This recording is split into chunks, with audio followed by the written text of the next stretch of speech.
할렐루야. 사랑하는 제1의 성도 여러분, 오늘도 말씀과 기도로 하루를 시작하려 하는 여러분들을 주의 이름으로 사랑하고 축복합니다.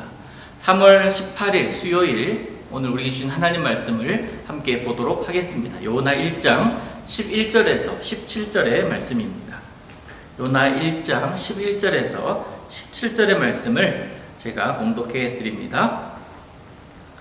바다가 점점 흉흉한지라 무리가 그에게 이르되 우리가 너를 어떻게 하여야 바다가 우리를 위하여 잔잔하겠느냐 하니 그가 대답하되 나를 들어 바다에 던지라 그리하면 바다가 너희를 위하여 잔잔하리라. 너희가 이 큰 폭풍을 만난 것이 나 때문인 줄을 내가 아노라 하니라.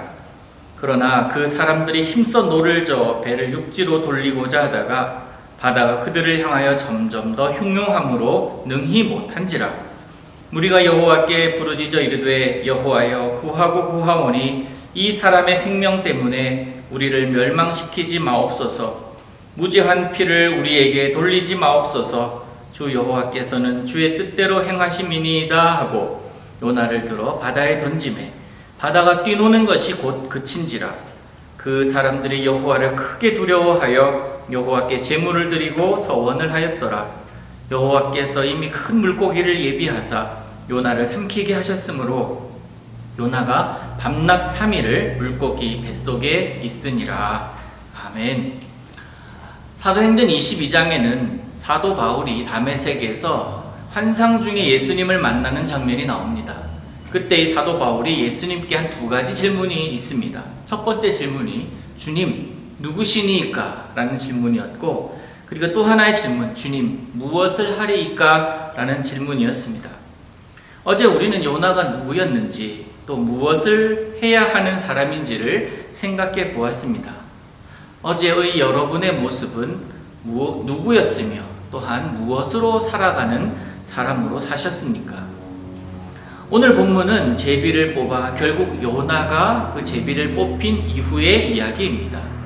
선원들은 요나가 폭풍의 원인이라고 판단하면서 사연을 듣고자 하지만 점점 폭풍이 거세어지는 것을 보면서 요나에게 직접적으로 묻습니다. 우리가 어떻게 해야 합니까? 그러자 요나는 조금도 망설임 없이 이 큰 폭풍의 원인이 자기 때문임을 밝히면서 자신을 바다에 던지라고 그렇게 이야기합니다. 여러분, 자신 때문에 그렇다는 이 요나의 이 말, 그러기에 자신을 바다에 던지면 된다는 이 말, 여러분 어떻게 생각하십니까? 하나님의 말씀에 불순종한 자가 자기 자신을 죽기 마땅한 사람입니다 라고 하나님 앞에 고백하고 사람들에게 이야기하는 그런 회개의 말이라고 느껴지십니까? 아니면 니느웨로 가느니 차라리 여기서 죽겠다라는 그런 자포자기의 모습, 여러분 어떻게 생각하십니까? 여러분, 저는 솔직히 후자가 아닐까 하는 생각을 합니다. 물론 이것은 천국 가서 요나를 만나서 물어봐야 알겠지만 여전히 전자로 보든 후자로 보든 어떤 모습이든지 간에 이 상황에 대해서 요나는 자기 자신에게 책임이 있다라는 책임지는 모습을 보입니다. 그런데 하나님께 회개하면서 나아감이 아니라 뱃사람들에 대한 함께 있었기 때문에 당하는 어려움이라 그런 생각으로 그들에게 미안한 마음이 더 큰 것으로 보입니다. 제가 이 말씀을 왜 드리냐면, 만약에 그가 회개하여서 하나님 앞에 고백하며 나아갔다면 그는 분명히 예상했을 겁니다. 그렇게 회개한 나를 어떤 모습으로든지 다시 살리셔서 니느웨로 보내실 것이다. 지금 그가 다시스행 배를 타고 있는 이유는, 지금 풍랑 속에 있는 이유는 단 한 가지입니다. 니느웨를 가고 싶지 않다라는 거예요. 우리를 힘들게 하는 자, 우리 민족의 원수, 나는 용서하지 못하고 우리 민족도 그들을 용서하지 못하는 그런 상황입니다. 저 악한 자들이 어떻게 구원을 받는 모습을 우리가 볼 수 있냐라는 거예요. 그럴 순 없지. 그 모습 보고 싶지 않아. 하지만 물론 나 때문에 지금 풍랑 가운데 함께 있는 선원들이 있기 때문에 그들이 나로 인해서 죽는 것은 미안한 마음이 요나에게 있었을 것입니다. 그래서 회개가 아닌 죄책감 가지고 요나가 그들에게 나 때문이다 라고 이야기하지 않았을까 하는 생각을 합니다. 그런데 마침 이 선원들은 참 훌륭한 선원들이었습니다. 요나의 이 이야기를 듣고도 그들은 힘써 노력해서 육지로 배를 돌리고자 합니다. 하지만 이것이 무의미한 것임을 깨닫고 두려워 떨면서 하나님께 기도하고 삼킬 듯한 바다에 결국 요나를 던져버리지요. 여러분들도 그런 경험 하셨을 텐데, 저도 고등학교 때 대학을 가기 위해서 의무적으로 야간 자율학습이라는 것을 했습니다. 밤 10시까지 그렇게 계속 공부를 했었는데요. 사실 공부하는 아이들과 하지 않는 아이들이 같은 공간에 있기 때문에 어찌 보면 공부가 제대로 되지 않는 경우가 많고 웅성웅성되던 경우도 참 많았습니다. 조용히 공부하는 것 같지만 점점 웅성대는 소리가 커질 무렵에 좀 심하다 싶을 정도 되면 어느샌가 선생님이 오셔서 막 몽둥이를 하나 들고 교탁을 세게 내리칩니다.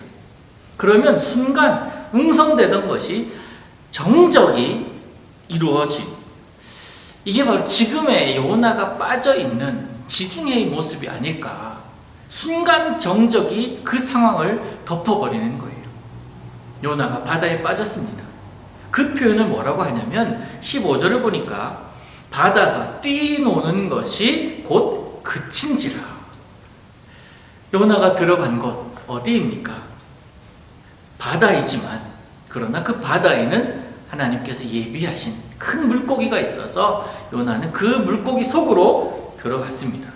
그곳에서 요나는 주님과 교통합니다. 그곳에서 하나님의 은혜와 자기를 부르심의 의미, 그리고 경이로움을 보게 됩니다.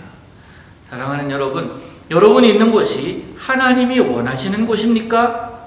그렇다면 그곳에 계속 머무르십시오. 그러나 하나님이 원하지 않은 곳이라면 그곳을 떠나야 됩니다. 그 하나님께서 원하시는 곳에서 하나님과의 거룩한 교제가 우리에겐 필요하기 때문에 또 그곳에 우리는 서야 할 줄로 믿습니다. 하루하루 우리가 살아가는 이곳이 많이 상황도 바뀌고 모습도 바뀝니다. 내 뜻대로가 아닌 채 움직여가는 이 즈음에 오늘도 우리는 살아갈 것입니다. 어떤 일이 일어날지 모르고 어떤 일을 만날지 모르지만 그럼에도 불구하고 우리는 결국 주님과 함께임을 잊어서는 안 될 것입니다. 풍랑 가운데 있어도 요나를 지키셨던 우리 하나님은 오늘 우리의 모습을 지키실 줄로 믿습니다. 오늘도 그 주님과의 행복한 동행하시기를 주 예수님의 이름으로 축복합니다. 함께 기도하겠습니다. 은혜의 주님, 오늘도 주님께 우리의 하루를 의탁합니다. 주님, 우리와 동행하여 주옵시고 주의 뜻대로 우리를 인도하여 주시옵소서. 코로나 바이러스로 인하여 우리의 삶의 터전조차도 위험한 이때에 주님께서 우리를 안전하게 품어주시고 그 품에서 오늘도 평안케 하옵소서. 예수님의 이름으로 기도하옵나이다. 아멘.